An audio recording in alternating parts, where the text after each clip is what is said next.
एक बार की बात है, किशनगंज गांव के स्कूल के बच्चे 3 दिन की ट्रिप पर शिमला गए हुए थे। वो सभी बच्चे इस ट्रिप पर बहुत ही ज्यादा आनंद लेते हैं और जब उनका समय पूरा हो जाता है तो वो सभी अपनी टीचर के साथ बस में बैठ जाते हैं और अपने गांव की ओर रवाना हो जाते हैं। यह ट्रिप तो मैं अपनी जिंदगी में कभी नहीं भूलूंगी। मैंने बहुत ही ज्यादा एंजॉय किया और बहुत अच्छी अच्छी सेल्फी भी ली है। सभी बच्चे इस ट्रिप से बहुत खुश थे। कुछ बच्चे थकान की वजह से सो चुके थे, कुछ अपने फोन में व्यस्त थे और कुछ बच्चे ट्रिप की बातें करते हुए खुश हो रहे थे। बस पूरी स्पीड में सड़क पर दौड़ रही थी। सभी बच्चे जल्द से जल्द अपनी मंजिल पर पहुंचना चाहते थे। कुछ समय बाद सावित्री मैम जोर जोर से चिल्लाने लगी, अरे ड्राइवर भैया, बस रोको, सामने कुछ है। सावित्री मैम को सड़क के सामने कुछ नजर आया था। वो तुरंत बस से उतर जाती हैं और वहाँ जाकर देखती हैं, लेकिन वहाँ कुछ भी नहीं था। यहाँ तो कोई भी नहीं। शायद अंधेरे की वजह से, मुझे ऐसे ही लगा होगा। सावित्री मैम वापस बस की तरफ आने लगती हैं। तभी उन्हें किसी की ठंडी ठंडी सांसें महसूस होती हैं। वो जैसे ही पीछे मुड़कर देखती हैं तो वहाँ कोई नहीं होता। वो दोबारा चलने लगती हैं। फिर अचानक उन्हें कदमों की आहट महसूस होती है। ऐसा लग रहा था जैसे किसी ने पायल पहन रखी हो। उसकी छम छम की आवाज उनके कानों में गूंज रही थी। मुझे लगता है ये जगह ठीक नहीं। मुझे तुरंत बच्चों को यहाँ से लेकर जाना चाहिए, इससे पहले कि कोई अनहोनी हो जाए। सावित्री मैम को एहसास हो चुका था कि यहाँ कुछ तो गलत है, जिस वजह से उनके साथ ये सब हो रहा है। कुछ समय बाद वो तुरंत अपनी बस में आकर बैठ जाती हैं और ड्राइवर से कहती हैं कि बस रुकनी नहीं चाहिए। ड्राइवर भैया, बस कहीं भी मत रोकना, यह जगह बिल्कुल भी ठीक नहीं। हमें यहाँ से तुरंत निकलना होगा।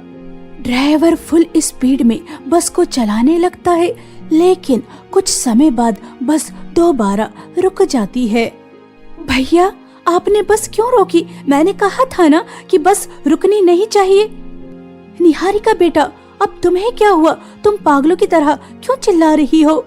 सावित्री मैम, मैंने अभी यहाँ सफेद साड़ी में किसी को देखा।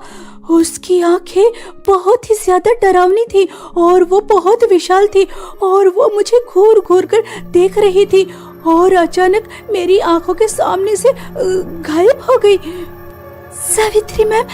सावित्री मैम, यहाँ खून देखिए, ये खून कहाँ से आ रहा है? मेरी सीट के पास कितना ज्यादा खून है और छी, इसके अंदर से कितनी ज्यादा भयानक बदबू आ रही है। इतना ज्यादा खून यहाँ कैसे आया? और इसके अंदर से तो सच में बहुत ही ज्यादा बदबू आ रही है। सभी बच्चे बहुत ही ज्यादा डर चुके थे क्योंकि उन्हें अपने स्कूल बस में अजीब अजीब आवाजें सुनाई दे रही थी। अचानक, अरे इस बस में इतना ज्यादा शोर क्यों है? मैं तो शांति के लिए यहाँ आकर बैठी थी। आप कौन हैं? अरे बिटिया, ये तुम कैसी बातें कर रही हो? मैं तो ना जाने कितने समय से इस बस में बैठी हूँ। बस मुझे थोड़ी दूर ही जाना है। ये बूढ़ी औरत मुझे ठीक नहीं लग रही। कुछ तो गड़बड़ है। मुझे लगता है हमें बस से उतरना होगा। बिटिया, यहाँ इस जगह बस से उतरना ये तुम्हारे लिए ठीक नहीं। जिस रास्ते से तुम आ रही हो वहाँ चुड़ैल अपना शिकार ढूंढ रही थी। तुम जिस समय उस रास्ते पर उतरी उसी समय चुड़ैल ने तुम्हारी बस पर कब्जा कर लिया। तुम सब चुड़ैल की कैद में हो। तुम यहाँ से ऐसे नहीं जा सकती। अगर तुम्हें अपनी जान बचानी है तो तुम्हें यहाँ नहीं उतरना चाहिए, वरना वो चुड़ैल किसी को भी नहीं छोड़ेगी, किसी को नहीं, सबको कच्चा चबा जाएगी। क्या? चुड़ैल? मैम, ये क्या कह रही हैं? चुड़ैल तो बहुत ही ज्यादा खतरनाक होती है। मैंने टीवी पर देखा था, वो बहुत खतरनाक होती है। वो किसी को नहीं छोड़ती, किसी को भी नहीं। बच्चों, शांत हो जाओ, ऐसे शोर मत करो। देखो, मुझसे डरो मत। मैं यहाँ के सभी रास्तों को अच्छी तरह से जानती हूँ। अगर तुम अपने सभी बच्चों को जिंदा सही सलामत वापस ले जाना चाहती हो तो जैसा मैं कहती हूँ वैसा करो, वरना यहाँ की चुड़ैलों से तुम्हें कोई नहीं बचा सकता। वो चुड़ैल बहुत शक्तिशाली है। देखो, यहाँ से कुछ दूर चलने के बाद तुम्हें एक हवेली नजर आएगी। उस हवेली में वो चुड़ैल नहीं जा सकती।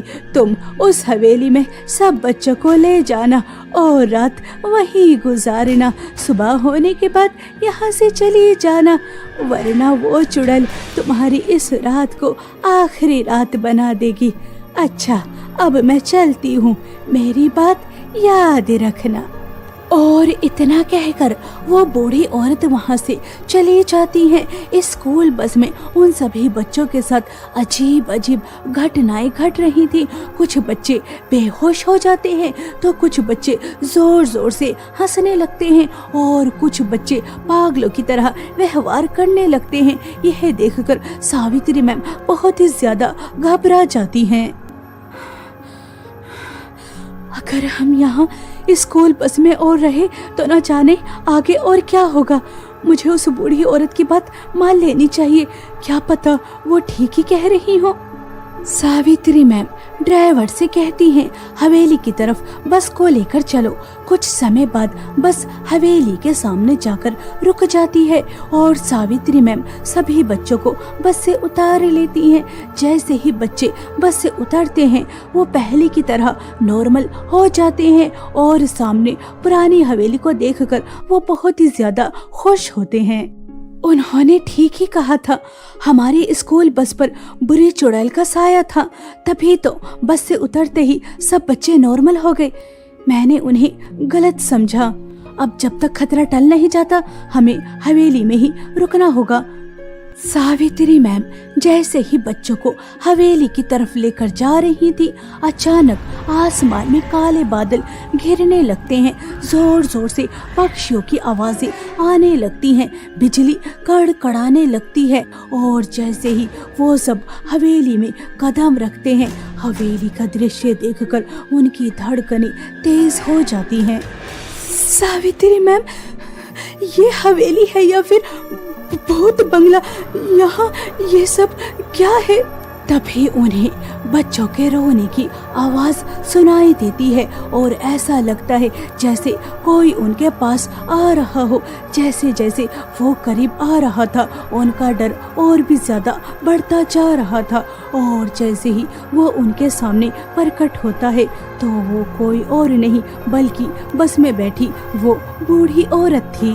आप यहाँ? तुम्हें मेरी बात मानकर यहाँ नहीं आना चाहिए था। तुमने बहुत बड़ी गलती की है। तुमसे बड़ी बेवकूफ मैंने जिंदगी में आज तक नहीं देखी। चुड़ैल की बात मानकर चुड़ैल की हवेली में आ गई। और तभी वो बूढ़ी औरत एक खतरनाक चुड़ैल में बदल जाती है। यह मेरी हवेली है, चुड़ैल की हवेली। कुछ साल पहले मैं यहाँ से बाहर निकलने में कामयाब हो पाई, लेकिन मेरे शैतान अभी तक कैद हैं। मुझे उन्हें आजाद कराना है।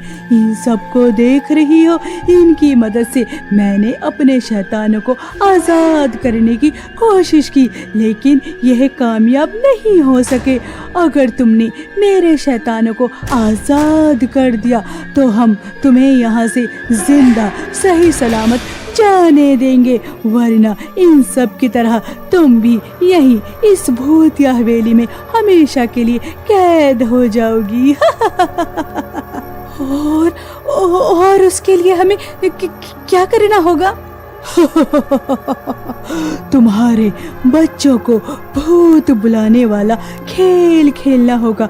हमारी काली दुनिया से एक काली शक्ति को यहाँ बुलाना होगा जो हमारे शैतानों को आजाद करने में हमारी मदद करेंगी। लेकिन इन सबको भूत बुलाने वाला खेल ठीक तरह से खेलना होगा। अगर ये भूत बुलाने वाला खेल ठीक तरह से नहीं खेल पाए तो तुम सबका शिकार हो जाएगा। इन सबको देख रही हो, ये सब खून और मांस के भूखे प्यासे हैं। अगर तुम यहाँ से जिंदा जाना चाहती हो तो तुम्हें भूत बुलाने वाला खेल खेलना होगा। मैम, अब क्या होगा? तभी वो चुड़ैल 4 बच्चों को छोड़कर बाकी सभी बच्चों को पकड़कर रस्सियों से बांधकर एक अंधेरी क्लास में छोड़ देती है और सावित्री मैम को रस्सियों से बांधकर उनके चारों तरफ आग का घेरा बनाकर उन चारों बच्चों से कहती है वो सभी बच्चे उस डरावनी अंधेरी क्लास में हैं और तुम्हारी टीचर यहाँ। अगर तुम भूत बुलाने वाला खेल ठीक तरह से खेल पाती हो तो तुम सब यहाँ से जिंदा चले जाओगे, वरना कोई भी यहाँ से जिंदा वापस नहीं जाएगा। तुम्हारे पास समय बहुत कम है। जाओ जल्दी से भूत बुलाने वाला खेल खेलो। ये भूत बुलाने वाला खेल कैसे खेला जाता है? हम इसके बारे में कुछ नहीं जानते। ठीक है, मैं तुम्हें बताती हूँ कि तुम्हें भूत बुलाने वाला खेल कैसे खेलना है और तुम्हें वो खेल यहाँ नहीं अपनी बस में खेलना होगा। चुड़ैल उन चारों स्टूडेंट्स को बता देती है कि स्कूल बस में भूत बुलाने वाला खेल किस तरह से खेला जाएगा और उसके बाद वो मोमबत्तियां ओइचा बोर्ड लेकर हवेली से निकल जाती हैं। और तभी निहारिका देखती है कि पेड़ के पास कोई खड़ा है जो उन्हें देख रहा है। निहारिका यह देखकर थोड़ी सी डर जाती है, लेकिन तभी वो देखती है कि वो इशारा कर कर उन्हें अपने पास बुला रही है। वो चारों डरते डरते उस पेड़ के पास जाती हैं तो वहाँ एक साध्वी खड़ी हुई थी। आप कौन हैं और आपने हमें यहाँ क्यों बुलाया? बच्चों, मैं जानती हूँ तुम भूत बुलाने वाला खेल खेलने जा रहे हो। तुम्हें वो खेल नहीं खेलना चाहिए। अगर तुमने भूत बुलाने वाला खेल खेला तो चुड़ैल का वो शक्तिशाली शैतान आजाद हो जाएगा और अगर वो आजाद हो गया तो सब कुछ खत्म हो जाएगा। बच्चों, मैं यहाँ से आगे नहीं जा सकती, लेकिन तुम वो कर सकते हो। तुम चुड़ैलों के चंगुल से बाहर निकल सकते हो, लेकिन उसके लिए तुम्हें वही करना होगा जो मैं तुमसे करने को कहूँगी। आप नहीं जानती, वो चुड़ैल बहुत खतरनाक है। उसने हमारे स्कूल के बहुत बच्चों को कैद किया है और हमारी टीचर को भी। हमें भूत बुलाने वाला खेल खेलना ही होगा, वरना वो हम सबको मार देगी। बच्चों, तुम्हें वो खतरनाक खेल नहीं खेलना। अगर तुमने उसका खेल खेला तो वो शैतान आजाद हो जाएगा और उसके बाद उसके कहर से तुम्हें कोई नहीं बचा सकता। बच्चों, मुझे तुम्हें उस हवेली से सुरक्षित बाहर निकालना है। अगर तुमने मेरी बात मानी तो मैं तुम सबको जिंदा सही सलामत बाहर निकाल सकती हूँ। देखो, मेरी बात का विश्वास करो। पहले तो बच्चों को साध्वी की बातों पर विश्वास नहीं हो रहा था, लेकिन जब वो चुड़ैल की पूरी कहानी बताती हैं तो उन्हें विश्वास हो जाता है और फिर वो जैसा कहती हैं वो बिल्कुल वैसा ही करते हैं। वो साध्वी उन्हें एक मंत्र का जाप बताती हैं और वो चारों डरते डरते उस मंत्र का जाप करते हुए हवेली के अंदर पहुंच जाते हैं। ये तुम क्या कर रही हो? तुमसे भूत बुलाने वाला खेल खेलने को कहा था, इस मंत्र का जाप करने को नहीं। तुम्हें इस मंत्र का जाप किसने बताया? इस मंत्र का जाप करना बंद करो, बंद करो। चुड़ैल जोर जोर से चिल्ला रही थी और बच्चे उस मंत्र का जाप करते करते उन सभी बच्चों को और अपनी टीचर को हवेली से बाहर लेकर आ जाते हैं। बच्चों, तुम्हें कैसे पता चला कि उस मंत्र से चुड़ैलों से बचा जा सकता है? मैंने बताया। और तुम कौन हो? मैं एक साध्वी हूँ। सालों से इन भयानक आत्माओं को रोकने का काम कर रही हूँ। ये चुड़ैल बहुत ही शक्तिशाली और खतरनाक है। ये हमेशा के लिए अमर होना चाहती हैं और इस दुनिया को काली दुनिया बनाकर राज करना चाहती हैं। उसके लिए ना जाने कितनों की इन्होंने बलि चढ़ाई, लेकिन अब तक वो अपने लक्ष्य में सफल नहीं हो सकी। लेकिन इनका अंत करीब है। पूर्णिमा के 4 चक्र पूरे होने पर इनका सर्वनाश संभव होगा। तब तक हमें बहुत सावधान रहना होगा। और हाँ, उस बस का इस्तेमाल बिल्कुल मत करना, उस पर अभी भी चुड़ैलों का साया मंडरा रहा है। साध्वी की बात मानकर वो यहाँ से चले जाते हैं और अपने स्कूल बस का इस्तेमाल नहीं करते। सुबह होने के बाद वो दूसरी बस से अपने गांव पहुँच जाते हैं और गांव पहुँचने के बाद एक लंबी गहरी सांस लेते हैं। यह ट्रिप सभी बच्चों को हमेशा याद रहने वाली है, वो इसे कभी नहीं भूल पाएंगे।